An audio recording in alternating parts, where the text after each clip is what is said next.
Hi అందరికీ, welcome back to my channel యామ్ని 5807. ఈరోజు రెసిపీ వచ్చేసి రాగి జావ చేయబోతున్నాను.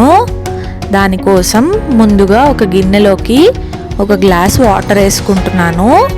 ఆ వాటర్ అనేవి రోలింగ్ బాయిలింగ్లోకి వచ్చిన తర్వాత అందులోకి కొద్దిగా ఉప్పు వేసుకుంటున్నానండి. ఈ నీళ్ళు అనేవి తెరలేలోపు మనం ఒక పక్కన ఒక కప్పు తీసుకొని అందులోకి ఒక టేబుల్ స్పూన్ రాగి పిండిని వేసుకుంటున్నాను. అందులోకే కొద్దిగా నీళ్లు పోసుకొని ఉండలు లేకుండా కలిపేసుకోవాలి.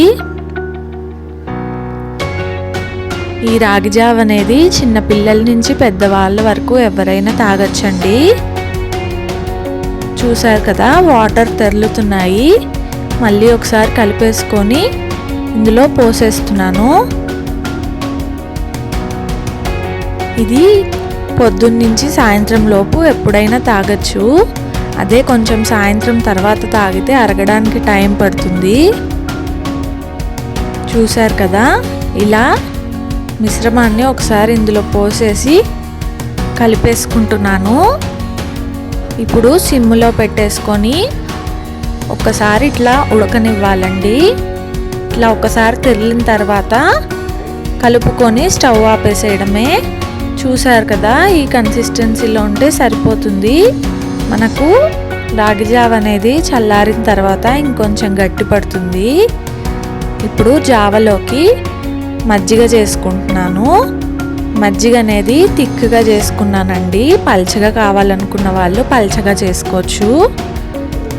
ఆ మజ్జిగంతా ఇందులో పోసుకొని ఒకసారి కలిపేసుకుంటున్నాను. ఈ టైంలో టేస్ట్ చూసుకొని ఉప్పు సరిపోలేదంటే కొద్దిగా వేసుకొని ఒకసారి కలిపేసుకోవచ్చు. అంతే అండి, చాలా సింపుల్ రెసిపీ, చాలా హెల్తీ కూడా.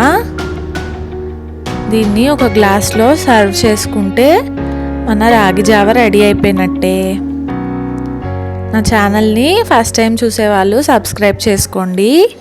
ఈ రాగి జావ అనేది మనం ఇట్లా ప్లెయిన్గా తాగేయచ్చు, లేదా ఉల్లిపాయ ఇంకా పచ్చిమిరపకాయతో కూడా తీసుకోవచ్చు. Thank you for watching. Bye bye.